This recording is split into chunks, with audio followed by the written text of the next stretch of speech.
Welcome to the Book Show, a celebration of reading and writers. I'm Joe Donahue.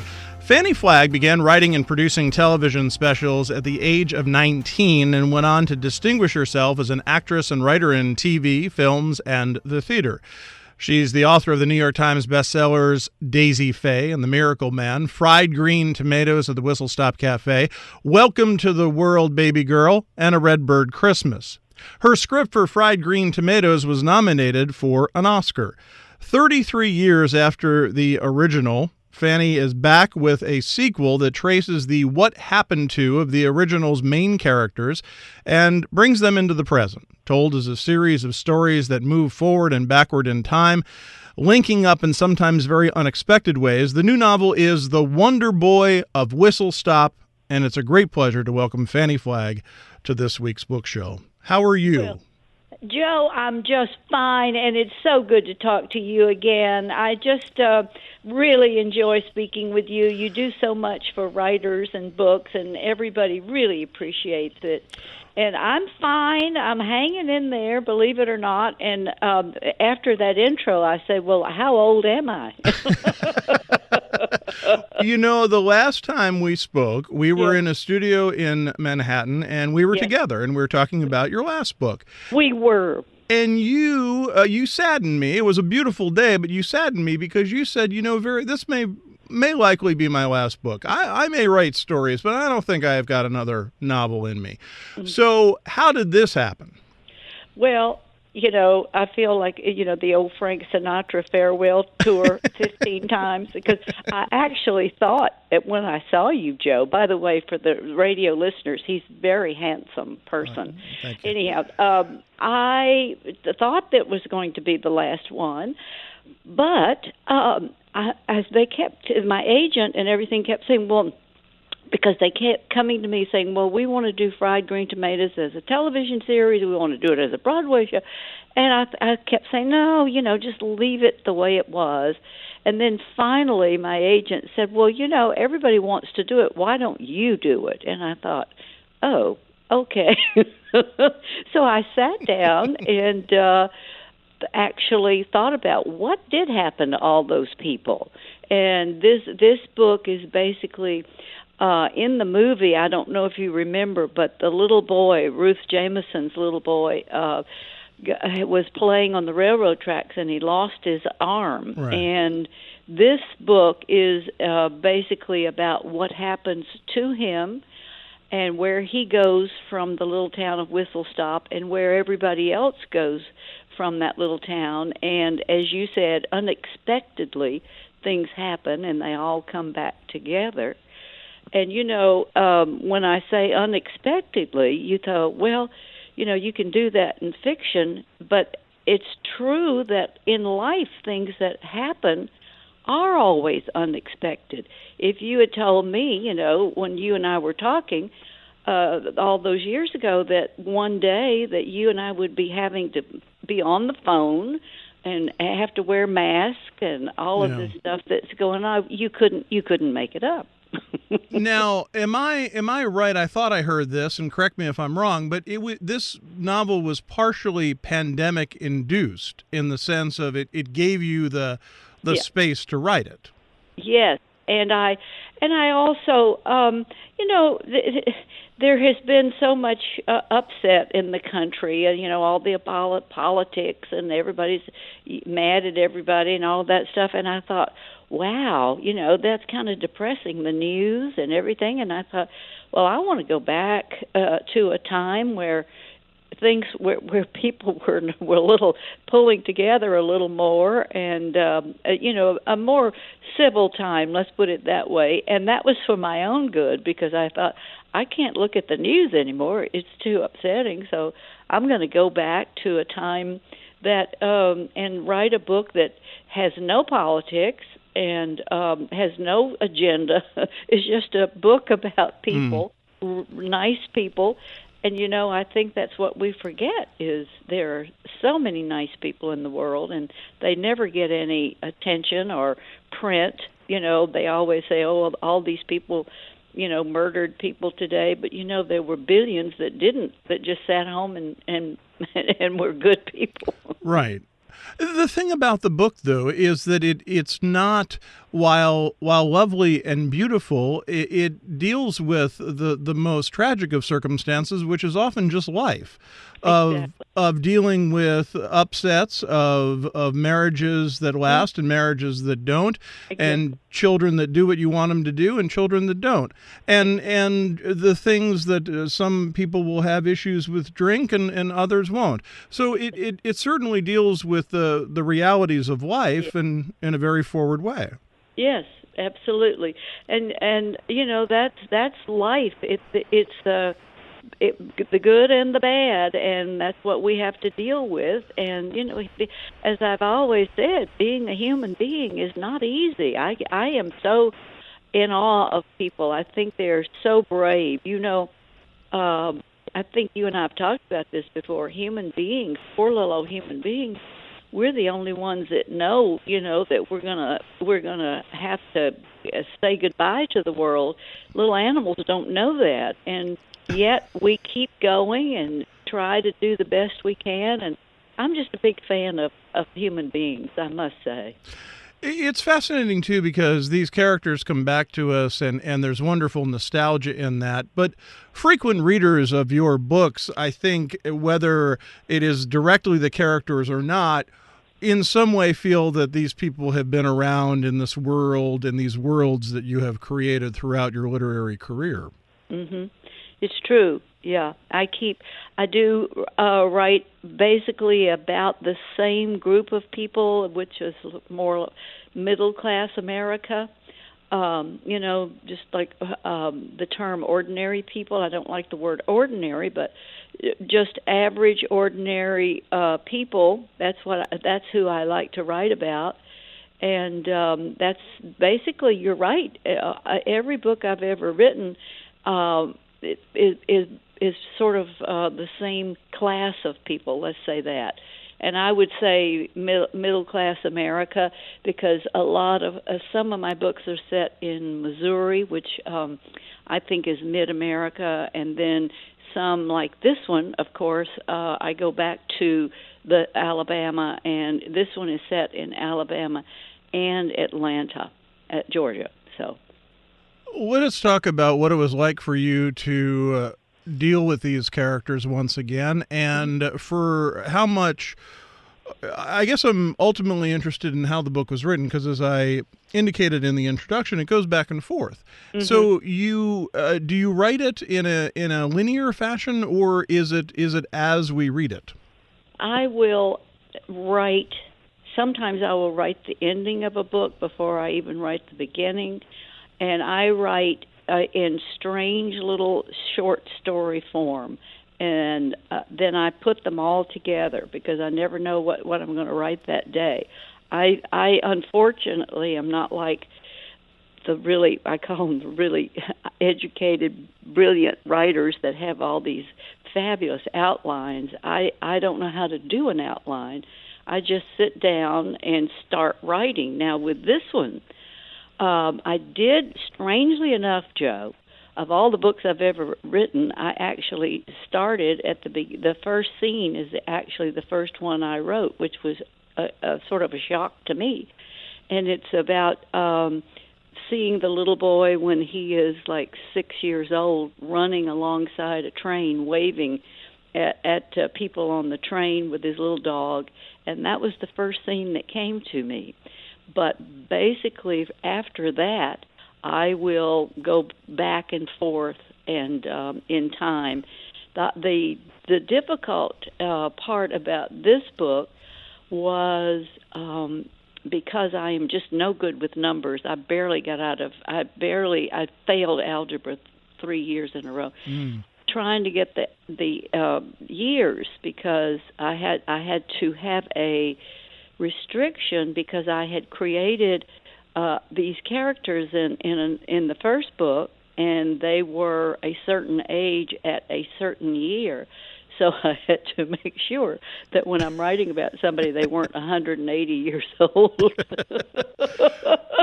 which can happen.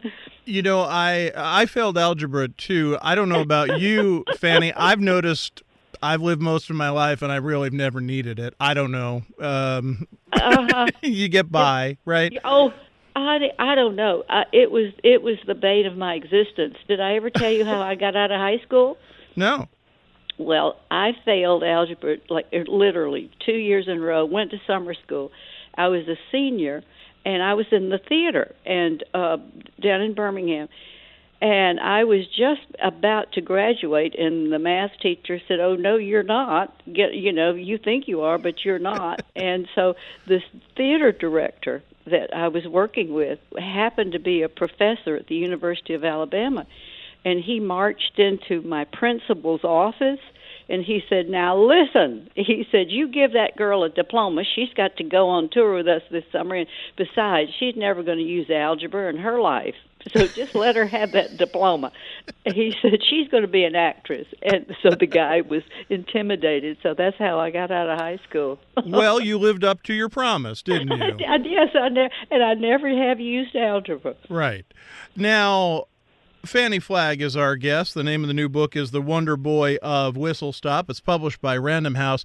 One of the things that fascinated me about the book is, in your writing in general, this one is where I made the note in the margin, which is the chapters are short and it goes at a good clip. It's a page turner. It's a page turner, and what's fascinating about that is that shares the DNA of a really good thriller, but for you to get us to turn the page, it doesn't have to be about a murder. It could be about Bud getting a cat. It's true. That's the best. Thank you. Well, this is planned, Joe, because of the age we're living in. Things are so fast. Everything is like on warp speed, and I find that I have a hard time concentrating on an entire huge novel. So for me, I write these little short chapters so people can put the book down, go do what they have to do, and come back, and not feel like they've lost. But I do that for a reason. Is that I am basically, I think, I don't know it, I'm a short story writer rather than a novelist.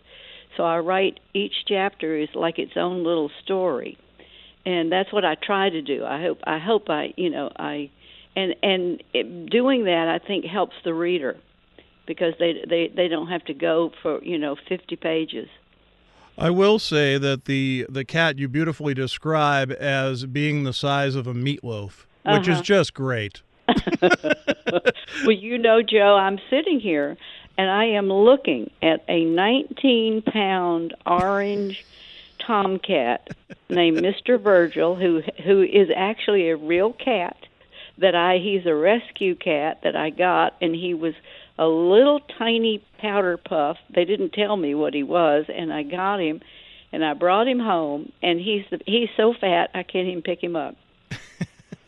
Virgil he says hello. Yes, right back to Virgil. Yeah. It's a beautiful part of the story and very funny. You have done this most of your career, so I'm curious: does writing humor get easier? Well, basically, if it makes me laugh, I know that it's right because I totally amuse myself. I get very tickled.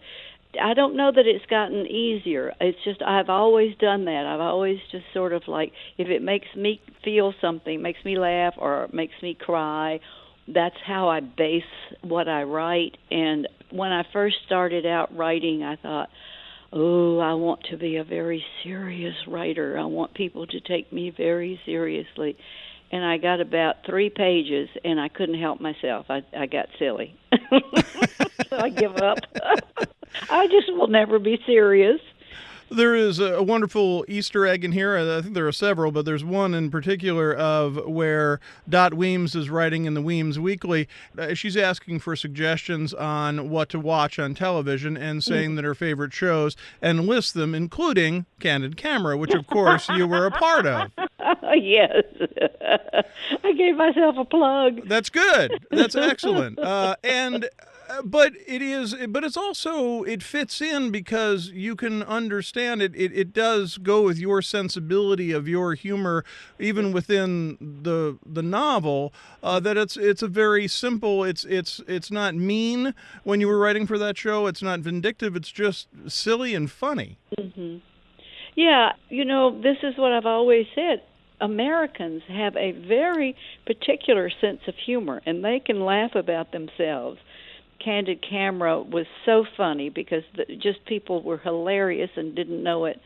I just feel very strongly that that part of us should not be forgotten because we do have a great sense of humor about ourselves, and we've just got to keep that going because I think laughter is, and they are now finding, Joe, as you know, laughter is a medicine.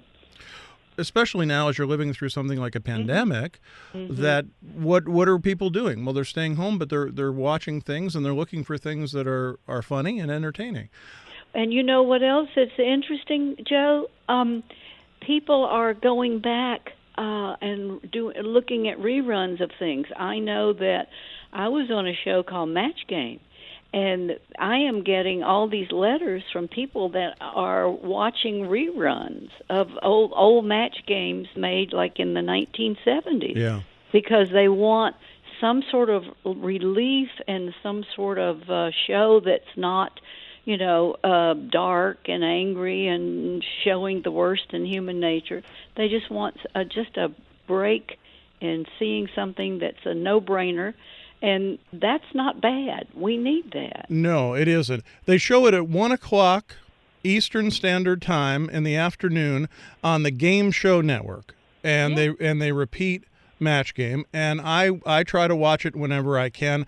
I'm a huge fan of that show. You especially, you were a very frequent part of that program. I know you and I have talked about this, and I hope you'll indulge me just to talk about it again because Sure.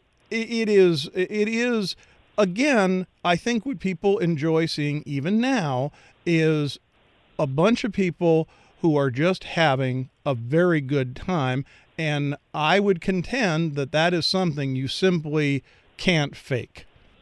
You know what? You're absolutely right. That was a show that everybody just happened to really get along and like each other and get a big kick out of each other. Brett Summers, who sat on the top tier, was That's right. actually my best friend. We laughed so hard. And Charles Nelson Riley was hilarious. Richard Dawson was very funny. Everybody liked each other. And what you say is so true. You can't fool people. And I think that's what people pick up when they look at that show is that we really liked each other and we were really pulling for the people to win money. And again, I always have these illusions of grandeur because I actually, when I first went to New York, I thought, I can go on the Broadway stage and be a serious actor. So when I was doing Match Game, I thought, this is not very, very theatrical or whatever. But I will tell you, I love to learn lessons. I was in a hospital visiting someone who was very ill, and I flew back to Birmingham, and I walked past a waiting room where people had relatives that were dying down the hall, and they were sitting there and they were looking up at television and they were watching Match Game and they were smiling, and I thought, wow, Yeah. those people have some relief from reality and some break from the sadness they're going from. And I thought that is a gift that I'm so lucky to be able to give. And so I from that day, I thought, don't be such a little snob about what you do for a living. Yeah, I love to get my comeuppance. I love that.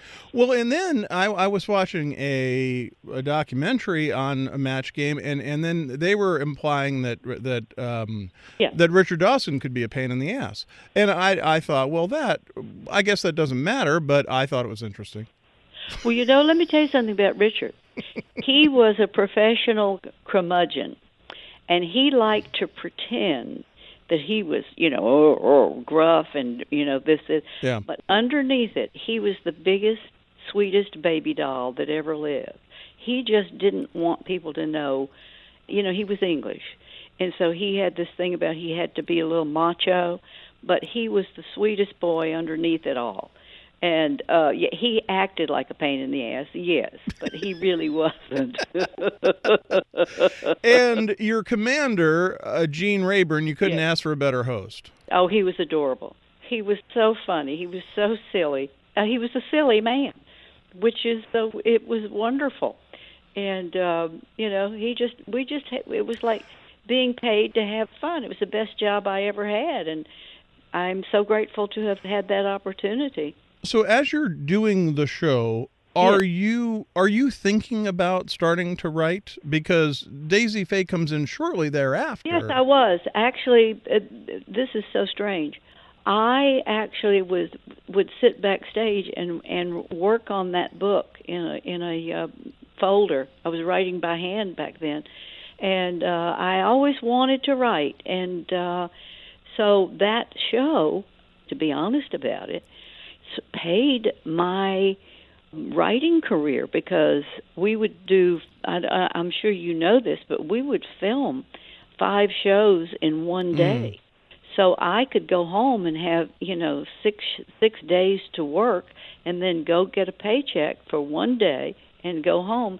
So really, Match Games sort of bankrolled my little writing career episode trying to get a book published.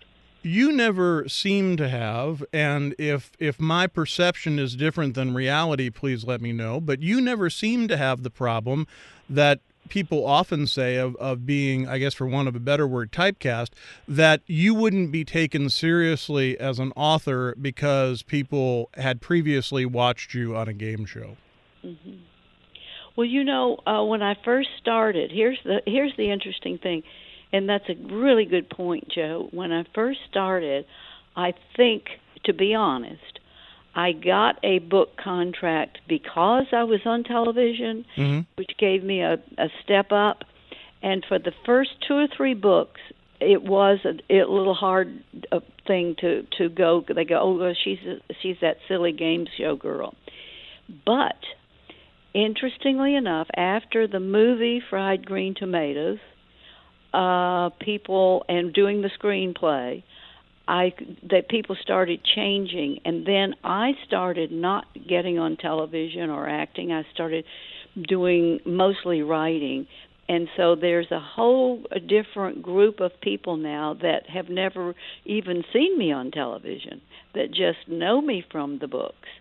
So it worked tremendously against me in the beginning, and but as I've gotten older, it seems to have played out a little better for me, because it's you can get typecast, but because it's been so many years that I've really been on television. But well, you know what? I'm talking. I'm on television now, aren't I? But I'm younger. I worked with Dick Van Dyke. I did the Dick Van Dyke show. Oh, the new Dick Van Dyke show. That's right. Yeah. And he said the cutest thing. He came to work one day, and he said, "Oh," I said, "How are you doing, Dick?" And he said, "Well, I don't know." He said, "It's just so depressing." He said, "I'm doing this new show, and I'm competing with myself when I was 30 years old and full of energy."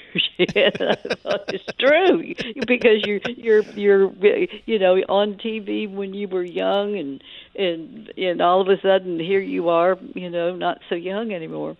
For whatever it's worth, I think that, and as a person who misses seeing you regularly on television, I get my Fannie Flagg fix not only in reading the book but by hearing you read it. That is a performance. When you do the audiobook, that's just amazing. Well, thank you. Yes, thank you. I love to do. I like to do my own books because I actually hear these people that I'm writing about talking in my ear. So I like to be able to do it as I heard them speak, and I'm lucky enough to be able to do that. When we started talking, this comes out of a new version of a TV version of Fried Green Tomatoes. And so tell us about where that stands and what you make of that. This is a television show that NBC has in the works with a good friend of mine, Reba McEntire, who is a delightful person, and it would be playing the new Iggy, and it would be set in today's time and down the line. And let's just see if it's always when you're dealing in television, you don't know how long it's going to take or if it's going to get off the ground, but I am hoping so. And I was talking to them the other day, and they were talking about they were moving forward, and I said, well, I would prefer it would happen in my lifetime. So now you were smart because you wrote the screenplay for the film. So would you have anything to do with this one or just cash the check? No, you know what? I they asked me if I wanted to do that, and I have to be honest with you. Television is a different thing. It would be every week. When you're doing scripts, and this, Joe, you've got to know how to do a break for a commercial and all that. I don't know how to do that, and I'd just rather somebody else do it. And I just prefer books. I really do. Because that's your own. This is a beautiful, beautiful new novel and so much fun to read. And I just want to put in a plug as well for one of my favorite stories that you have written, and that is A Redbird Christmas. Oh, thank you. I know the holidays are coming up, and man, if you haven't read that book yet, it is just absolutely delightful and so joyful, and we need joy now, and there's no better way to get it than in the pages of that book. Really, just very fun. Thank you, Joe. The new novel is The Wonder Boy of Whistle Stop. It is published by Random House. We enjoy hearing from our listeners about our shows. You can email us at book@wamc.org, and you can listen again to this or find past book shows via podcast or at wamc.org. Sarah LeDuc produces our program. Bookmark us for next week, and thanks for listening. For The Book Show, I'm Joe Donahue.